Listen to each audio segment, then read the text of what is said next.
John J. Pershing. The whole story, narrated straight from Wikipedia, start to finish. Let's dive in. John Joseph Pershing, nicknamed Blackjack, was an American Army general, educator, and founder of the Pershing Rifles. He served as the commander of the American Expeditionary Forces, AEF, during World War I from 1917 to 1920. In addition to leading the AEF to victory in World War I, Pershing served as a mentor to many in the generation of generals who led the United States Army during World War II, including George C. Marshall, Dwight D. Eisenhower, Omar Bradley, Leslie J. McNair, George S. Patton, and Douglas MacArthur. During his command in World War I, Pershing resisted British and French demands that American forces be integrated with their armies, essentially as replacement units, and insisted that the AEF would operate as a single unit under his command, although some American units fought under British and Australian command, notably in the Battle of Hamel and the breaching of the Hindenburg Line at St. Quentin Canal, precipitating the final German collapse. Pershing also allowed, at that time segregated, American all-black units to be integrated with the French army. Pershing's soldiers first saw a serious battle at Cantigny, Château-Thierry, and Belleau Wood on 1–26 June 1918, and Soissons on 18–22 July 1918. To speed up the arrival of American troops, they embarked for France, leaving heavy equipment behind, and used British and French tanks, artillery, airplanes, and other munitions. In September 1918, at Saint-Mihiel, the First Army was directly under Pershing's command. It overwhelmed the salient, the encroachment into Allied territory that the German army had held for 3 years. For the Meuse Argonne offensive, Pershing shifted roughly 600,000 American soldiers to the heavily defended forests of the Argonne, keeping his divisions engaged in hard fighting for 47 days, alongside the French. The Allied 100 Days Offensive, of which the Argonne fighting was part, contributed to Germany calling for an armistice. Pershing was of the opinion that the war should continue, and that all of Germany should be occupied in an effort to permanently destroy German militarism. Pershing is the only American to be promoted in his own lifetime to General of the Armies, the highest possible rank in the United States Army. Allowed to select his own insignia, Pershing chose to continue using 4 stars in either silver or gold. Some of his tactics have been criticized both by other commanders at the time and by modern historians. His reliance on costly frontal assaults, long after other Allied armies had abandoned such tactics, has been blamed for causing unnecessarily high American casualties.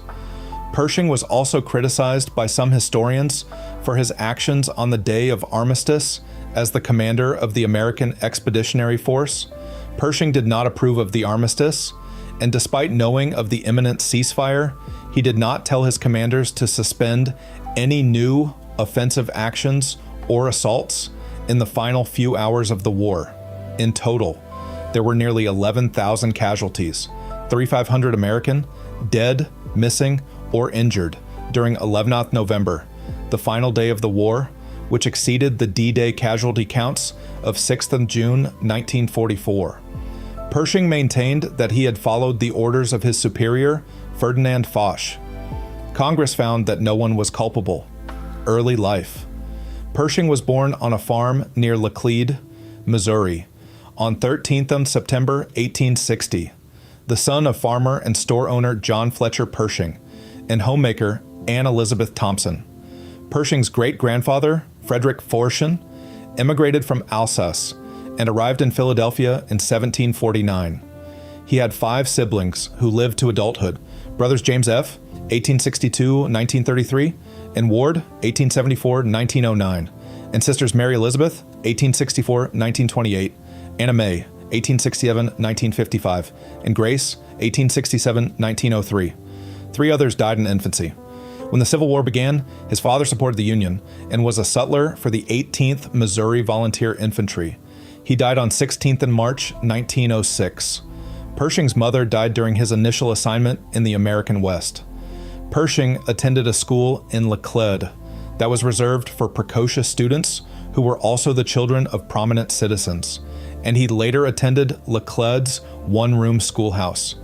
After completing high school in 1878, he became a teacher of local African-American children. While pursuing his teaching career, Pershing also studied at the State Normal School, now Truman State University, in Kirksville, Missouri, from which he graduated in 1880 with a Bachelor of Science degree in Scientific Didactics. 2 years later, he competed for appointment to the United States Military Academy. He performed well on the examination and received the appointment from Congressman Joseph Henry Burroughs. He later admitted that he had applied not because he was interested in a military career, but because the education was free and better than what he could obtain in rural Missouri. West Point years. Pershing was sworn in as a West Point cadet in July 1882. He was selected early for leadership positions and became successively first corporal, first sergeant, first lieutenant, and first captain, the highest possible cadet rank. Pershing also commanded, ex officio, the honor guard that saluted the funeral train of President Ulysses S. Grant as it passed West Point in August 1885. Pershing graduated in the summer of 1886, ranked 30th in his class of 77, and was commissioned a second lieutenant. He was commended by the West Point superintendent, General Wesley Merritt, who said Pershing gave early promise of becoming an outstanding officer. Pershing briefly considered petitioning the Army to let him study law and delay the start of his mandatory military service. He also considered joining several classmates in a partnership that would pursue development of an irrigation project in Oregon. He ultimately decided against both courses of action in favor of active Army duty. Early career. Pershing reported for active duty on 30th September 1887 and was assigned to Troop L of the 6th U.S. Cavalry, stationed at Fort Bayard in the New Mexico Territory. While serving in the 6th Cavalry, Pershing participated in several Indian campaigns and was cited for bravery for actions against the Apache. During his time at Fort Stanton, Pershing and close friends, Lieutenant Julius A. Penn and Lieutenant Richard B. Paddock, were nicknamed the Three Green Peas, spending their leisure time hunting and attending Hispanic dances. Pershing's sister Grace married Paddock in 1890. Between 1887 and 1890, Pershing served with the 6th Cavalry at various postings in New Mexico, Arizona, and South Dakota. He also became an expert marksman and won several prizes for rifle and pistol at Army shooting competitions. On 9th of December 1890, Pershing and the 6th Cavalry arrived at Fort Meade, South Dakota, where Pershing played a role in suppressing the last uprisings of the Lakota Sioux Indians. Though he and his unit did not participate in the Wounded Knee Massacre, they did fight 3 days after it on 1st of January 1891, when Sioux warriors attacked the 6th Cavalry's supply wagons. When the Sioux began firing at the wagons, Pershing and his troops heard the shots and rode more than 6 miles to the location of the attack. The cavalry fired at the forces of Chief War Eagle, causing them to retreat. This was the only occasion on which Pershing saw action during the Ghost Dance campaign. In September 1891, he was assigned as the professor of military science and tactics at the University of Nebraska, a position he held until 1895. While carrying out this assignment, Pershing attended the university's College of Law, from which he received his LLB degree in 1893. He formed a drill company of chosen university cadets, Company A.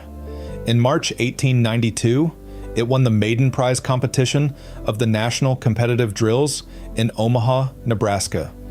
The citizens of Omaha presented the company with a large silver cup, the Omaha Cup. On 2nd October 1894, former members of Company A established a fraternal military drill organization named the Varsity Rifles. The group renamed itself the Pershing Rifles in 1895 in honor of its mentor and patron. Pershing maintained a close relationship with Pershing Rifles for the remainder of his life. On 20th of October 1892, Pershing was promoted to first lieutenant and in 1895 took command of a troop of the 10th Cavalry Regiment, one of the original Buffalo Soldier regiments composed of African-American soldiers under white officers. From Fort Assiniboine in north-central Montana, he commanded an expedition to the south and southwest that rounded up and deported a large number of Cree Indians to Canada, West Point instructor. In 1897, Pershing was appointed to the West Point Tactical Staff as an instructor, where he was assigned to Cadet Company A. Because of his strictness and rigidity, Pershing was unpopular with the cadets, who took to calling him Nigger Jack because of his service with the 10th Cavalry. During the course of his tour at the academy, this epithet softened to Black Jack, although, according to Vandiver, the intent remained hostile. Still, this nickname stuck with Pershing for the rest of his life, and was known to the public as early as 1917, Spanish and Philippine-American Wars. At the start of the Spanish-American War, First Lieutenant Pershing was the regimental quartermaster for the 10th Cavalry. His duties as quartermaster had him unloading supplies at Daiquiri, Cuba, on 24 June. He missed the Battle of Las Guasimas that was fought that same day, but arrived at the battle site late in the afternoon of 24 June. He fought on Kettle and San Juan Hills in Cuba and was cited for gallantry. Theodore Roosevelt, who also participated in those battles, said that Captain Pershing is the coolest man under fire I ever saw in my life.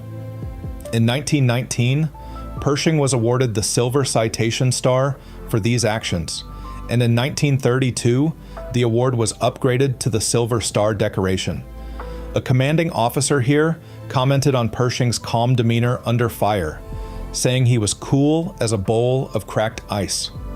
Pershing also served with the 10th Cavalry during the siege and surrender of Santiago de Cuba. Pershing was commissioned as a Major of United States Volunteers on 26 August 1898 and assigned as an ordnance officer. In March 1899, after suffering from malaria, Pershing was put in charge of the Office of Customs and Insular Affairs, which oversaw occupation forces in territories gained in the Spanish-American War, including Cuba, Puerto Rico, the Philippines, and Guam. He was honorably discharged from the volunteers and reverted to his permanent rank of First Lieutenant on 12th May 1899. He was again commissioned as a Major of Volunteers on 6th June 1899, this time as an Assistant Adjutant. When the Philippine-American War began, Pershing reported to Manila on 17th of August 1899, was assigned to the Department of Mindanao and Jolo, and commanded efforts to suppress the Filipino insurrection. On 27th of November 1900, Pershing was appointed Adjutant General of his department and served in this posting until 1st March 1901. He was cited for bravery for actions on the Cagayan River while attempting to destroy a Philippine stronghold at Macajambos or Macahambus. Pershing wrote in his autobiography that the bodies of some Moro outlaws were publicly buried in the same grave with a dead pig. This treatment was used against captured juramentado, so that the superstitious Moro would believe they would be going to hell. Pershing added that it was not pleasant for the army to have to take such measures.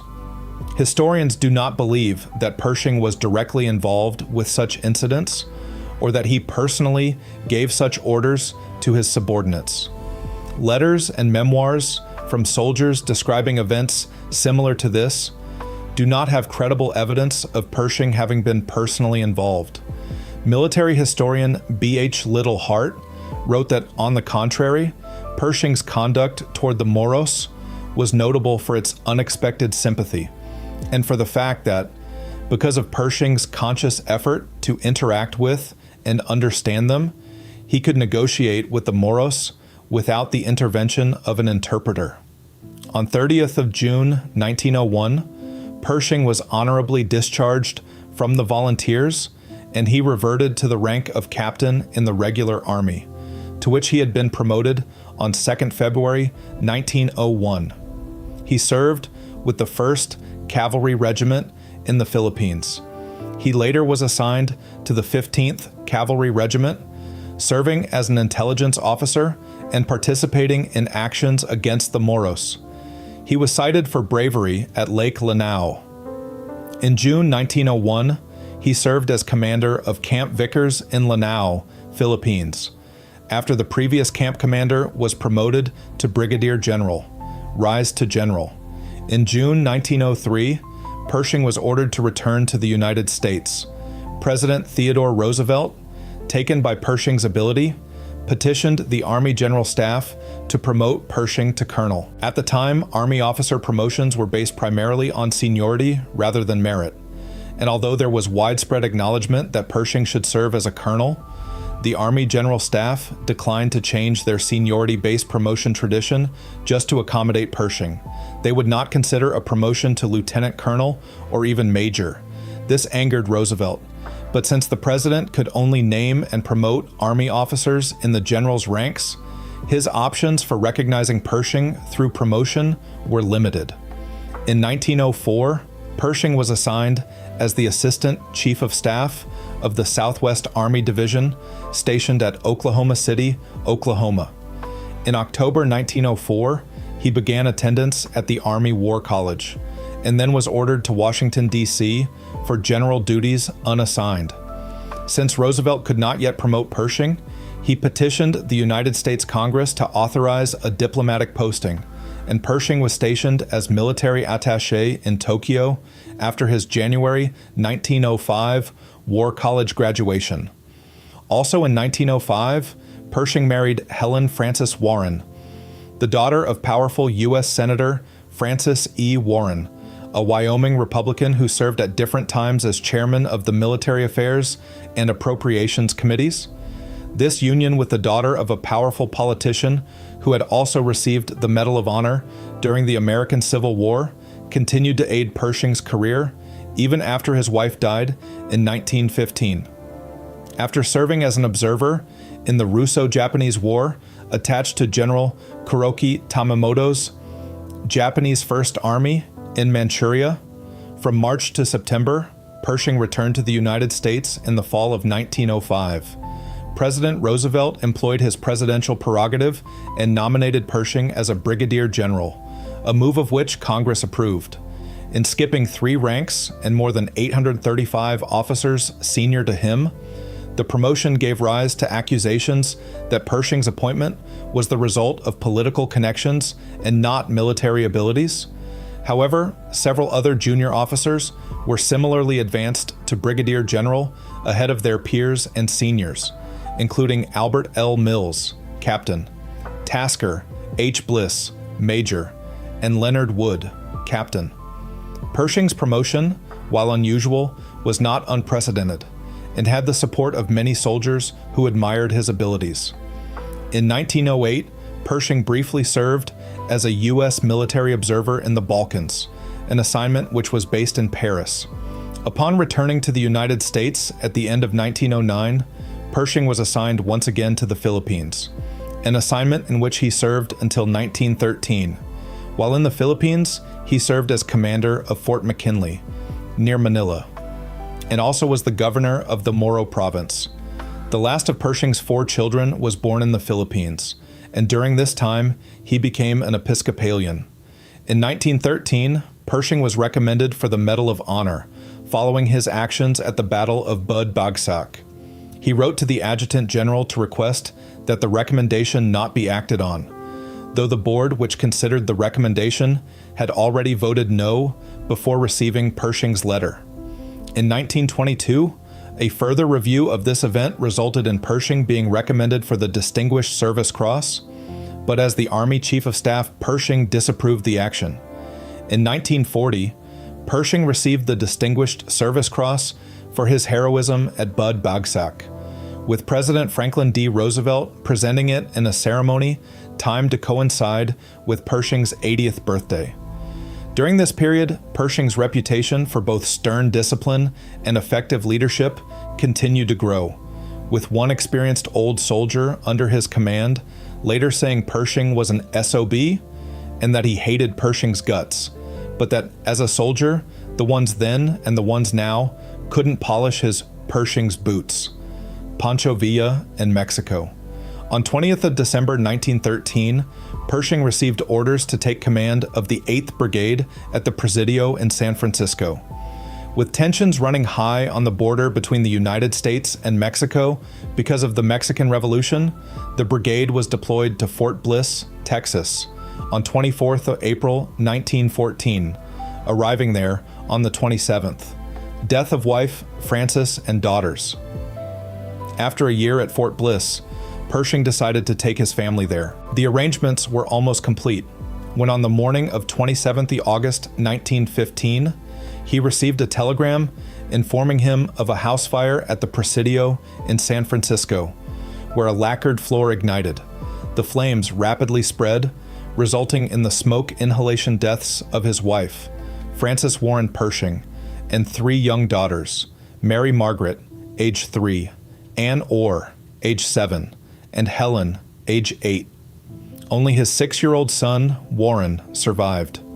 After the funerals at Lakeview Cemetery in Cheyenne, Wyoming, Pershing returned to Fort Bliss with his son, Warren, and his sister, May, and resumed his duties as commanding officer, commander of Villa Expedition. On 15th of March 1916, Pershing led an expedition into Mexico to capture Pancho Villa. This expedition was ill-equipped and hampered by a lack of supplies due to the breakdown of the Quartermaster Corps. Although there had been talk of war on the border for years, no steps had been taken to provide for the handling of supplies for an expedition.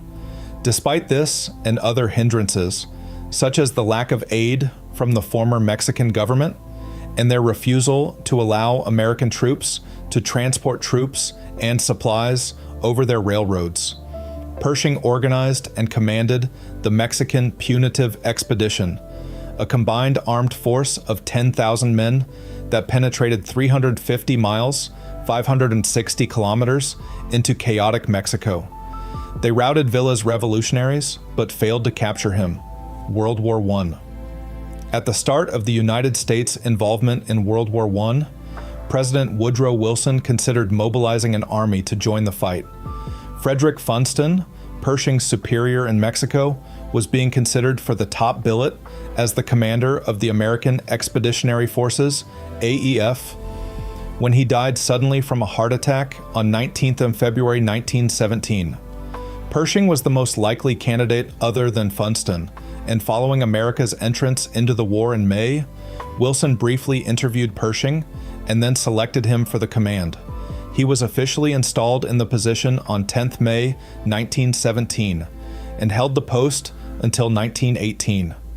Pershing chose Chaumont, France as the AEF headquarters. On 6th of October 1917, Pershing, then a major general, was promoted to full general in the National Army. He bypassed the 3-star rank of lieutenant general and was the first full general since Philip Sheridan in 1888.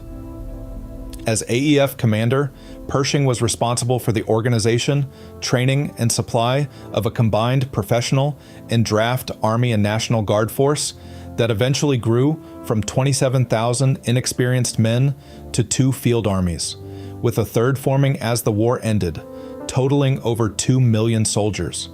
Pershing was keenly aware of logistics and worked closely with AEF's Services of Supply, SOS. The new agency performed poorly under Generals Richard M. Blatchford and Francis Joseph Kernan. Finally, in 1918, James Harbord took control and got the job done. Pershing also worked with Colonel Charles G. Dawes, whom he had befriended in Nebraska and who had convinced him not to give up the Army for a legal career, to establish an Inter-Allied Coordination Board, the Military Board of Allied Supply. Pershing exercised significant control over his command, with a full delegation of authority from Wilson and Secretary of War Newton D. Baker. Baker, cognizant of the endless problems of domestic and allied political involvement in military decision-making in wartime, gave Pershing unmatched authority to run his command as he saw fit. In turn, Pershing exercised his prerogative carefully, not engaging in politics or disputes over government policy that might distract him from his military mission. While earlier a champion of the African-American soldier, he did not advocate their full participation on the battlefield. Understanding the general racial attitudes of white Americans, George C. Marshall served as one of Pershing's top assistants during and after the war. Pershing's initial chief of staff was James Harbord, who later took a combat command, but worked as Pershing's closest assistant for many years and remained extremely loyal to him. After departing from Fort J at Governor's Island in New York Harbor under top secrecy on 28 May 1917, aboard the RMS Baltic, Pershing arrived in France in June 1917. In a show of American presence, part of the 16th Infantry Regiment marched through Paris shortly after his arrival. Pausing at the tomb of Gilbert du Motier, Marquis de Lafayette, he was reputed to have uttered the famous line, "Lafayette, we are here," a line spoken, in fact, by his aide, Colonel Charles E. Stanton. American forces were deployed in France in the autumn of 1917. In September 1917, the French government commissioned a portrait of Pershing by 23-year-old Romanian artist Micheline Resco. Pershing removed the stars and flag from his car and sat up front with his chauffeur while traveling from his AEF headquarters to visit her by night in her apartment on the Rue des Combes. Their friendship continued for the rest of his life. In 1946, at 85, Pershing secretly wed Resco in his Walter Reed hospital apartment. Resco was 35 years his junior, Battle of Hamel. For the first time in American history, Pershing allowed American soldiers to be under the command of a foreign power.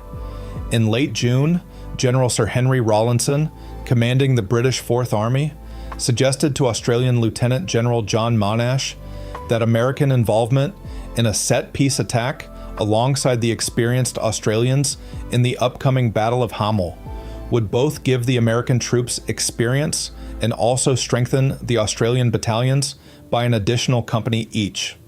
On 29th of June, Major General George Bell Jr., commanding the American 33rd Division, selected 2 companies each from the 131st and 132nd Infantry Regiments of the 66th Brigade.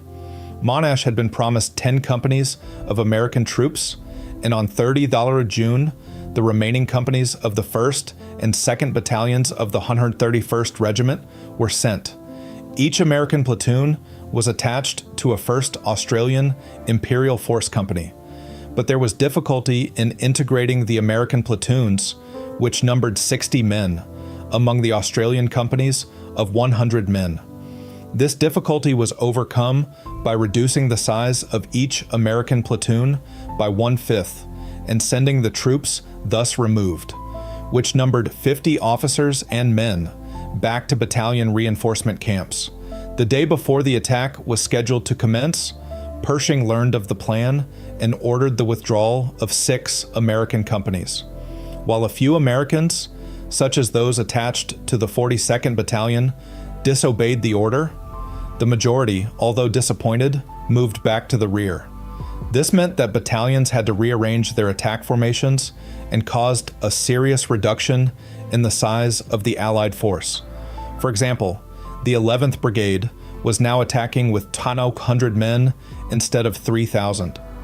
There was a further last-minute call for the removal of all American troops from the attack, but Monash, who had chosen 4th of July as the date of the attack out of deference to the U.S. troops, protested to Rawlinson and received support from Field Marshal Sir Douglas Haig, commander of the British Expeditionary Force, BEF. The 4 American companies that had joined the Australians during the assault were withdrawn from the line after the battle and returned to their regiments, having gained valuable experience.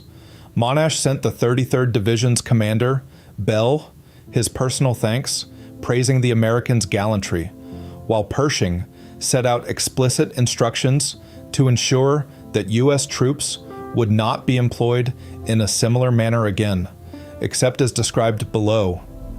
African-American units. Under civilian control of the military, Pershing adhered to the racial policies of President Woodrow Wilson, Secretary of War Newton D. Baker, and Southern Democrats who promoted the separate but equal doctrine. African-American Buffalo Soldiers units were not allowed to participate with the American Expeditionary Forces, AEF, during the war, but experienced non-commissioned officers were provided to other segregated black units for combat service, such as the 317th Engineer Battalion.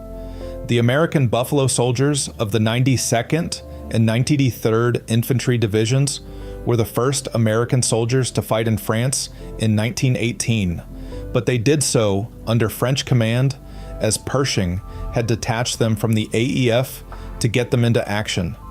Most regiments of the 92nd and all of the 93rd would continue to fight under French command for the duration of the war. Full American participation, organization.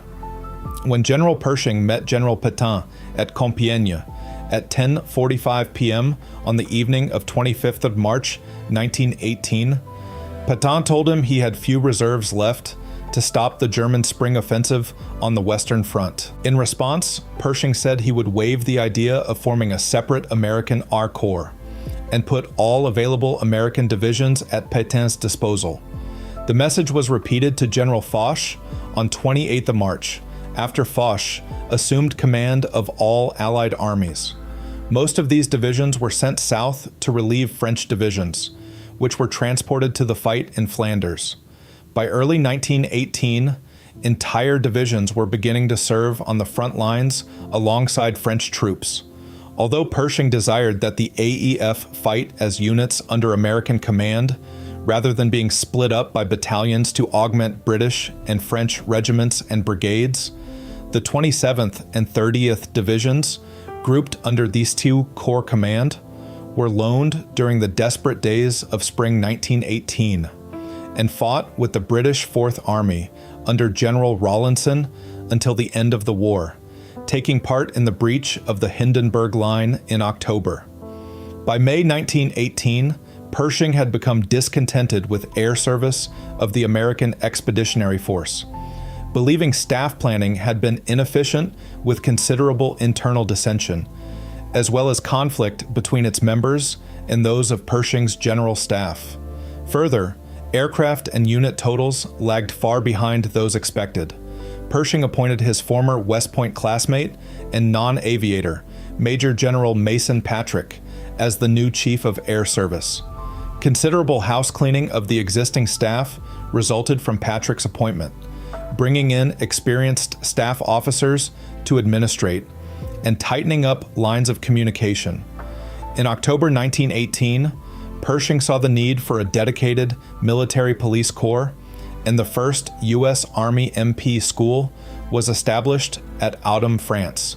For this, he is considered the founding father of the United States MPs. Because of the effects of trench warfare on soldiers' feet, in January 1918, Pershing oversaw the creation of an improved combat boot, the 1918 trench boot, which became known as the Pershing boot upon its introduction. Combat. American forces first saw serious action during the summer of 1918, contributing 8 large divisions, alongside 24 French ones, at the Second Battle of the Marne. Along with the British Fourth Army's victory at Amiens on August, the Allied victory at the Second Battle of the Marne marked the turning point of World War I on the Western Front.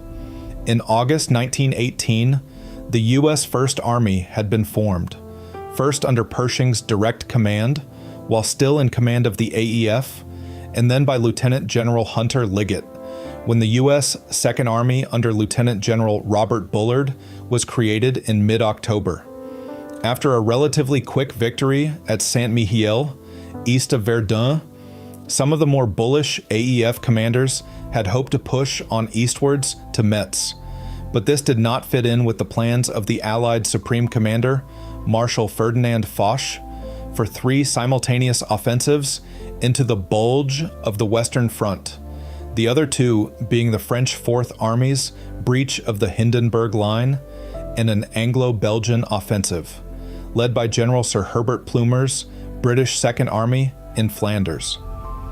Instead, the AEF was required to redeploy and, aided by French tanks, launched a major offensive northward in very difficult terrain at Meuse-Argonne.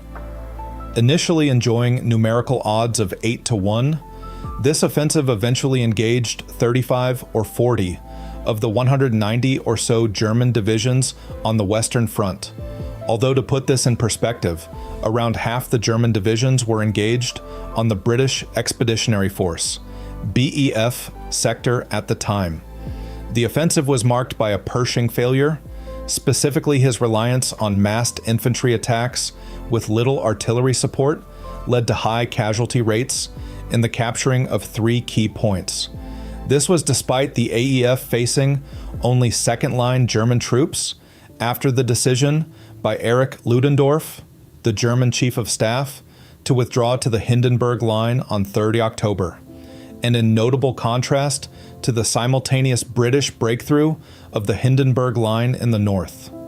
Pershing was subsequently forced to reorganize the AEF with the creation of the Second Army, and to step down as the commander of the First Army.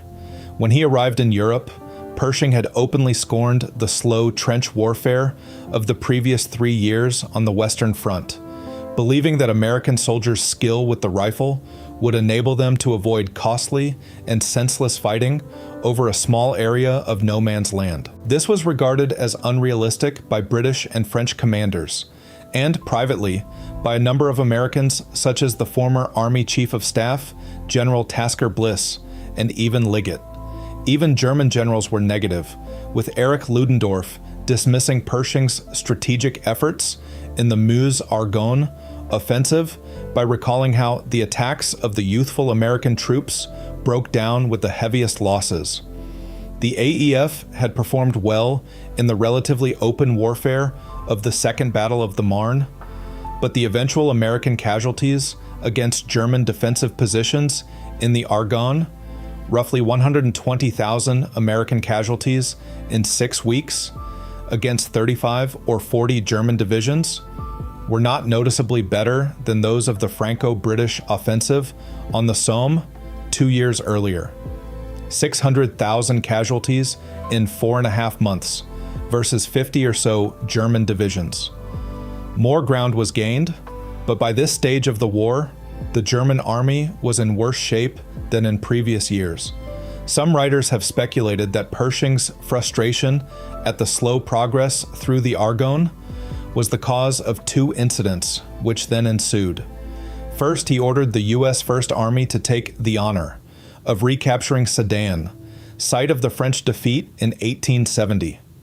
The ensuing confusion, an order was issued that boundaries were not to be considered binding, exposed American troops to danger not only from the French on their left, but even from one another, as the 1st Division tacked westward by night across the path of the 42nd Division. Accounts differ as to whether Brigadier General Douglas MacArthur, then commanding the 84th Brigade of the 42nd Division, was really mistaken for a German officer and arrested. Liggett, who had been away from headquarters the previous day, had to sort out the mess and implement the instructions from the Allied Supreme Command, Marshal Foch, allowing the French to recapture the city. He later recorded that this was the only time during the war in which he lost his temper, describing the event as an atrocity. Second, Pershing sent an unsolicited letter to the Allied Supreme War Council, demanding that the Germans not be given an armistice, and that instead, the Allies should push on and obtain an unconditional surrender.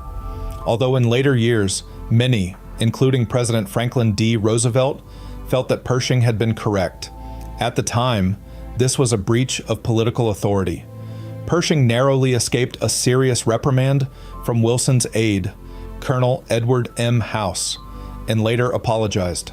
At the time of the armistice with Germany, another Franco-American offensive was due to start on 14th of November, thrusting towards Metz and into Lorraine, to take place simultaneously with further BEF advances through Belgium.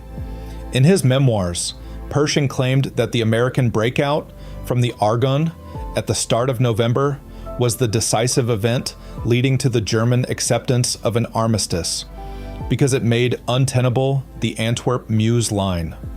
This is probably an exaggeration. The outbreak of civil unrest and naval mutiny in Germany, the collapse of Bulgaria, the Ottoman Empire, and particularly Austria-Hungary, following Allied victories in Salonika, Syria, and Italy, and the Allied victories on the Western Front were among a series of events in the autumn of 1918, which made it clear that Allied victory was inevitable, and diplomatic inquiries about an armistice had been going on throughout October. President Wilson was keen to tie matters up before the midterm elections, and as the other allies were running low on supplies and manpower, they followed Wilson's lead.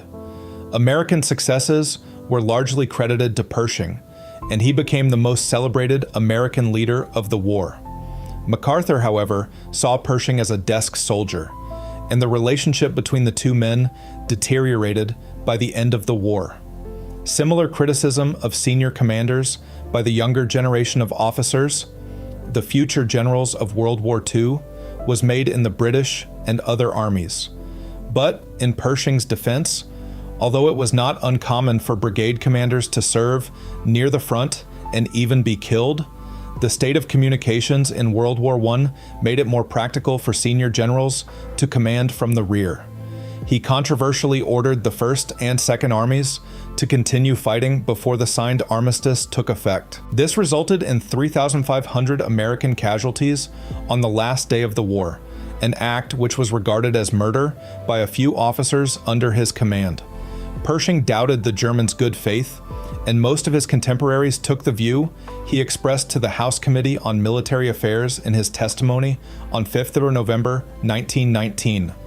When the subject of the armistice was under discussion, we did not know what the purpose of it was definitely, whether it was something proposed by the German High Command to gain time or whether they were sincere in their desire to have an armistice.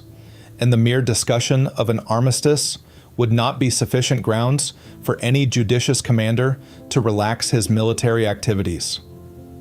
No one could possibly know when the armistice was to be signed, or what hour be fixed for the cessation of hostilities, so that the only thing for us to do, and which I did as Commander-in-Chief of the American Forces, and which Marshal Foch did as Commander-in-Chief of the Allied armies, was to continue the military activities. The year of 1918 also saw a personal health struggle for Pershing as he was sickened during the 1918 flu pandemic. But unlike many who were not so fortunate, Pershing survived. He rode his horse, Kidron, in the Paris Victory Parade in 1919. Later career. In September 1919, in recognition of his distinguished service during World War I, the U.S. Congress authorized the President to promote Pershing to General of the Armies of the United States, the highest rank possible for any member of the United States Armed Forces, which was created especially for him. In 1976, Congress authorized President Gerald Ford to posthumously promote George Washington to this rank as part of the United States bicentennial. Washington previously held the rank of general in the Continental Army and wore a 3-star insignia. His posthumous appointment to General of the Army's rank and the specific wording of the authorizing statute, Public Law 94479 of October 1976, ensured that Washington would always be considered the U.S. Army's highest-ranking officer. Pershing was authorized to create his insignia for the new rank, and chose to continue wearing 4 silver stars for the rest of his career. There was a movement to draft Pershing as a candidate for president in 1920. He refused to campaign, but indicated that he wouldn't decline to serve if the people wanted him. Though Pershing was a Republican, many of his party's leaders considered him too closely tied to the policies of the Democratic Party's President Woodrow Wilson. Another general, Leonard Wood, was the early Republican frontrunner, but the nomination went to Senator Warren G. Harding of Ohio, who went on to win the general election. In 1921, Pershing became Chief of Staff of the United States Army, serving for 3 years. He created the Pershing Map, a proposed national network of military and civilian highways. The interstate highway system, instituted in 1956, bears considerable resemblance to the Pershing Map. On his 64th birthday, 13th of September 1924, Pershing retired from active military service. Army regulations from the late 1860s to the early 1940s required officers to retire on their 64th birthday. On 1st November 1921, Pershing was in Kansas City to take part in the groundbreaking ceremony for the Liberty Memorial that was being constructed there, now known as the National World War I Museum and Memorial. Also present that day were Lieutenant General Baron Jacques of the Belgian Army, Admiral of the Fleet David Beatty of the British Royal Navy, Marshal Ferdinand Foch of the French Army, and General Armando Diaz of the Royal Italian Army. One of the main speakers was Vice President Calvin Coolidge. In 1935, bas-reliefs of Pershing, Jacques, Foch, and Diaz by sculptor Walker Hancock were added to the memorial. Pershing also laid the cornerstone of the World War Memorial in Indianapolis on 4th of July, 1927. Organizations. In 1919, Pershing created the Military Order of the World War as an officers' fraternity for veterans of the First World War, modeled after the Military Order of Foreign Wars. Both organizations still exist today and welcome new officer members to their ranks. Pershing joined the MOFW in 1899. On 5th of January 1935, Pershing was designated a Military Order of the World War's Honorary Commander-in-Chief for life. On 2nd October 1922, amid several hundred officers, many of them combat veterans of World War I, Pershing formally established the Reserve Officers Association, ROA, as an organization at the Willard Hotel in Washington, D.C. ROA is a 75,000-member professional association of officers, former officers, and spouses of all the uniformed services of the United States, primarily the Reserve and United States National Guard. It is a congressionally chartered association that advises the Congress and the President on issues of national security on behalf of all members of the Reserve component. In 1924, Pershing became a compatriot of the Pennsylvania Society of the Sons of the American Revolution. In 1932, he was elected as an honorary member of the Society of the Cincinnati of New Hampshire. He was also a veteran companion of the Military Order of Foreign Wars. Pershing served on a committee of the Sons of the American Revolution to establish and recognize Constitution Day in the United States, pre-World War II. Shortly after his retirement in 1924, General Pershing traveled to South America aboard the USS Utah on assignment by the U.S. government to try to broker a solution to a decades-old border issue between Chile and Peru. It was on this trip that Pershing visited to Venezuelan President General Juan Vicente Gomez in Maracay. During the 1930s, Pershing largely retreated from public life, but returned to the public eye with publication of his memoirs, My Experiences in the World War, which were awarded the 1932 Pulitzer Prize for History. He was also an active civitan during this time. In 1937, Pershing created a custom full-dress uniform to attend the coronation of King George VI and Queen Elizabeth, denoting his rank with 4 gold stars embroidered on each sleeve. World War II. In 1940, before and after the fall of France, Pershing was an outspoken advocate of aid for the British Empire during World War II.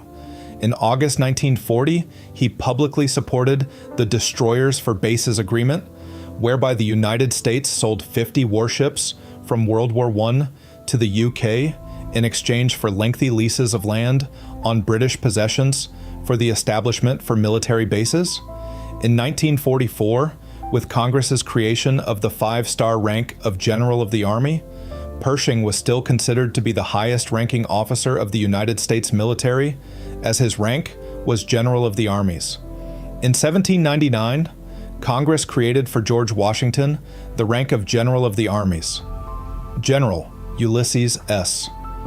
Grant received the title of General of the Army in 1866. Carefully, Congress wrote a bill, H.R. 7594, to revive the rank of General of the Armies for General Pershing alone to hold during his lifetime. The rank would cease to exist upon Pershing's death. Later, when asked if this made Pershing a 5-star general, Secretary of War Henry L. Stimson commented that it did not, since Pershing never wore more than 4 stars, but that Pershing was still to be considered senior to the present 5-star generals of World War II. In July 1944, Pershing was visited by Free French leader General Charles de Gaulle. When Pershing asked after the health of his old friend Marshal Philippe Pétain, who headed the pro-German Vichy regime, de Gaulle replied tactfully that when he last saw him, the Marshal was well, a very tactful reply in view of Pétain's subservience to the Nazis after the defeat of France. Death. On 15th July 1948, Pershing died of coronary artery disease and congestive heart failure at age 87 at Walter Reed General Hospital in Washington, D.C., which was his home after 1944. He lay in state at the United States Capitol Rotunda, and following a state funeral, he was buried in Arlington National Cemetery, near the grave sites of the soldiers he commanded in Europe. The site is now known as Pershing Hill. George C. Marshall, then serving as U.S. Secretary of State, was in charge of funeral plans, personal life, and family.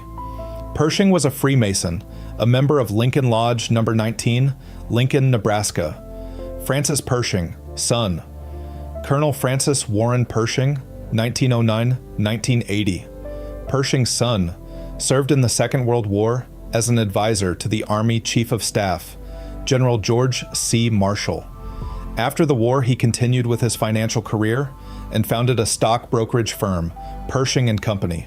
In 1938, he married Muriel Basha Richards, granddaughter of financier Jules Bache. He was father to 2 sons who both served in Vietnam War, Colonel John Warren Pershing III, 1941-1999, and Second Lieutenant Richard W. Pershing, 1942-1968. John Pershing III served in the Army from 1964 to 1967 and Army Reserve from 1967 to 1999. He attained the rank of colonel, and his assignments included Special Assistant to Army Chief of Staff General Gordon R. Sullivan. Richard Pershing served as a second lieutenant in the 502nd Infantry and was killed in action near Hai Long District on 17th February 1968. Nita Patton, fiancée.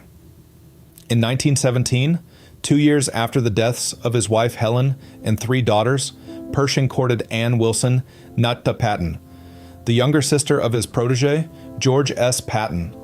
Pershing met her when she traveled to Fort Bliss to visit her brother, and he introduced them. Pershing and Nita Patton soon began a relationship. They became engaged in 1917, but their separation because of Pershing's time in France during World War I ended it. Nita Patton never married, while Pershing remained unmarried until he secretly wed Micheline Resco in 1946. Micheline Resco, second wife.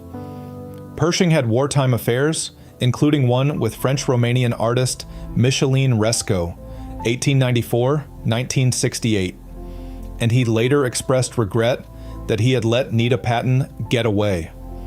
Resco was 34 years his junior, and they had known each other and exchanged encoded love letters since meeting in Paris in 1917, where Resco painted Pershing's portrait. In 1946, Pershing secretly married Resco in his Walter Reed hospital apartment. That's the complete article. If you made it this far, you'll love the rest of the channel. Subscribe for a new Wikipedia deep dive every single day. The next video is on screen now, and if there's a topic you want narrated, drop it in the comments. Thanks for watching.